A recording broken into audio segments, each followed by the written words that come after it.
한국인과 네안데르탈인. 25. 호모 에렉투스. 5. 호모 에렉투스의 멸종. 자바 섬의 호모 에렉투스가 11만 년 전에 기후변화로 사라졌다고 설명되는데, 호모 에렉투스는 고인류 중에서 가장 성공적으로 전 세계 각 지역에서 살았던 종이다. 그렇다면 다른 곳에 있었던 호모 에렉투스가 왜 사라졌는지 의문이 아닐 수 없다. 이에 대한 연구는 여러 곳에서 진행되었는데, 특히 동남아시아의 경우 호주 그리피스대의 줄리언 루이스 박사는 약 10만 년 전 초원이 열대우림으로 바뀌면서 거대 동물을 비롯한 고인류가 멸종했다고 발표했다. 한마디로 기후변화 때문이라는 뜻으로 이는 고대 동남아 포유류에 대한 안정 동위원소 분석을 기반으로 한 내용이다. 루이스 박사는 다음과 같이 격동의 시기를 설명한다. 초기 홍적세 때의 열대우림이 중기 홍적세 때 사바나 초원으로 바뀌고, 이 초원이 말기 홍적세 때 다시 열대우림으로 뒤덮인다. 이런 환경에 적응하지 못한 거대 동물과 호모 에릭투스 등이 멸종하고, 적응에 성공한 종들과 호모 사피엔스인 현생 인류가 오늘날까지 살아남았다.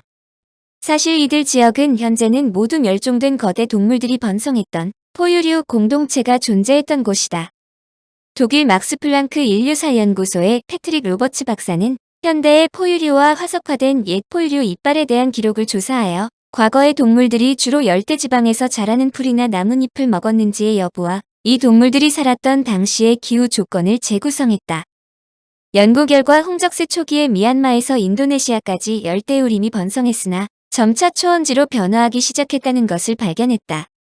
이 같은 변화는 약 100만 년 전에 정점에 이르렀고, 지금의 코끼리 비슷한 스테고돈 같은 거대 초식 동물군이 번식하는 데 적격으로 현생 인류의 선조로 볼 수 있는 호미닌들이 번성하는 계기가 됐다는 것이다.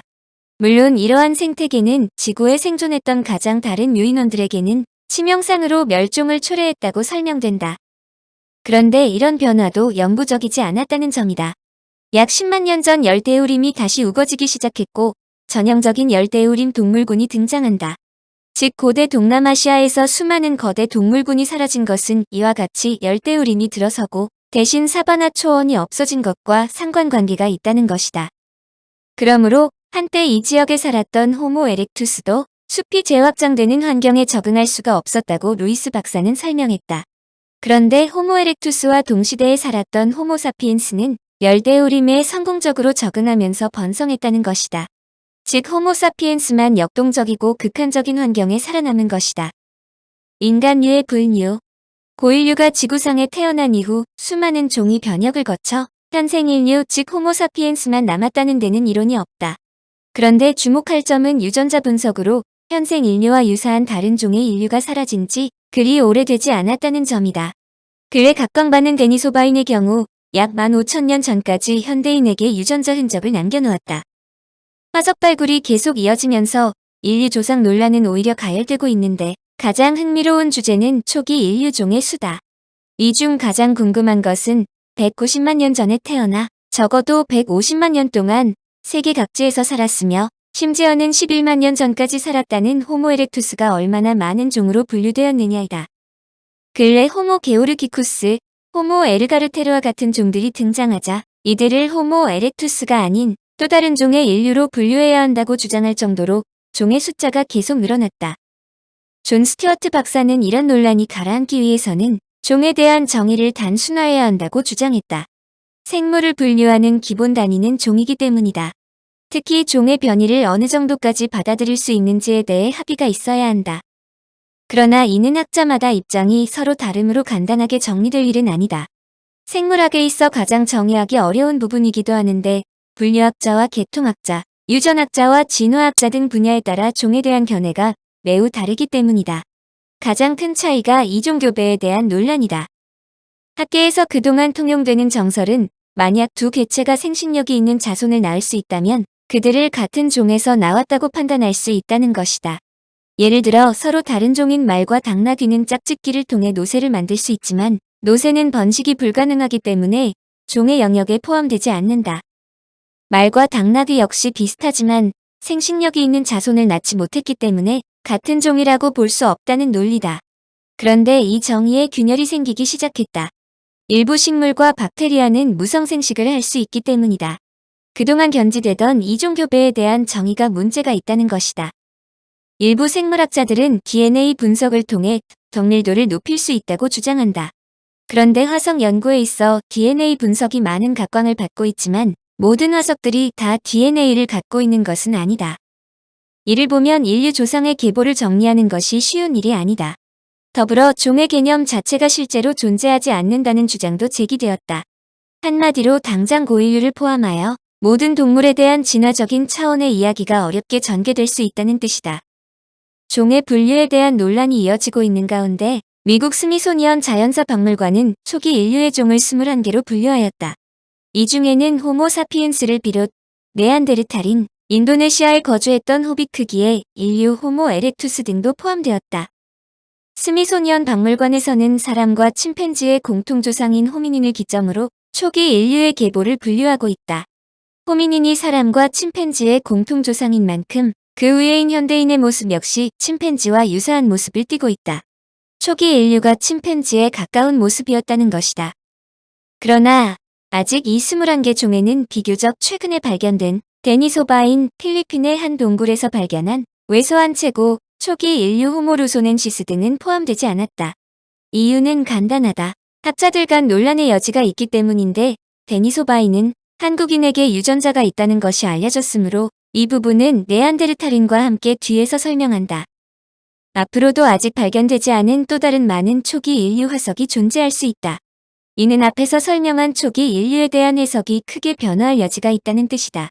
과학이 발전하는 것을 나무랄 수 없으므로 현재의 지식을 토대로 미래의 지식을 열린 마음으로 받아들이는 것이 필요한 이유다. 고고학 분야에서는 더욱 그러하다. 유럽인들의 밝은 피부.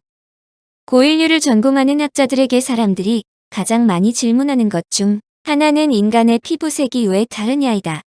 연구에 의하면 호모 에렉투스가 아프리카에서 출발하여 세계 각지로 퍼졌으며 이들이 현지에서 적응하여 살다가 현생 인류로 대체되었다고 추정한다. 이는 각지에서 호모 에렉투스가 정착했는데 유럽인의 피부는 백색, 동양인은 대체로 갈색, 아프리카는 아직도 검은색이며 눈 색깔도 다르기 십상이다. 그런데 호모 에렉투스가 아프리카에서 출발했다면 그들은 검은색이 분명하다. 이는 언젠가 이들 간의 피부색이 변했다는 것이다. 그런데 아프리카에서 살던 사람이 유럽으로 왔다고 하여 곧바로 백인이 되는 것은 아니라는 점이다. 즉 혼혈에 의해 검은색이 지워지기는 하지만 검은색이 순식간에 사라지는 것은 아니라는 뜻이다. 이 문제는 고인류를 다룰 때 워낙 첨예한 일인데 드디어 이에 대한 연구 결과가 도출되었다.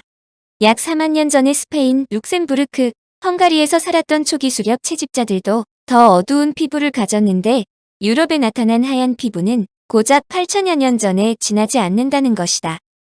하버드 대학의 이안 매티슨 박사는 밝은 피부색과 유럽 유전학과 관련된 키가 대륙의 특성이라고 발표했다.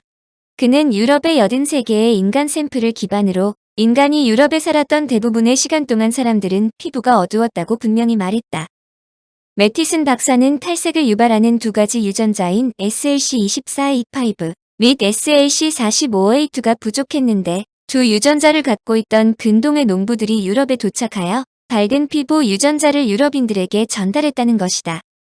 한편 7700년 전 스웨덴 남부에서 밝은 피부와 금발 머리카락을 나타내는 유전자 변이와 파란 눈을 일으키는 또 다른 유전자인 HERC2CA2를 가지고 있는 사람들이 등장했다.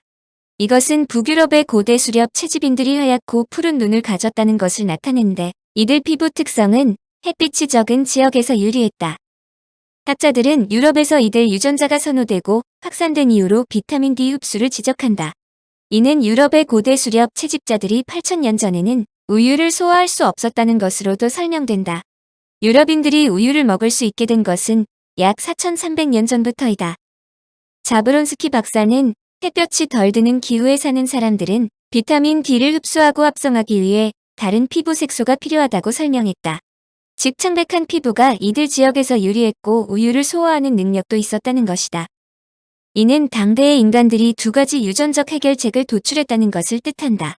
즉 UV 즉 자외선을 더 효율적으로 흡수하는 창백한 피부를 발전시키고 우유에서 자연적으로 발견되는 당과 비타민 D를 소화할 수 있는 유당 내성을 갖추었다는 것이다. 청취자에게 원하는 것은 1. 구독, 2. 좋아요.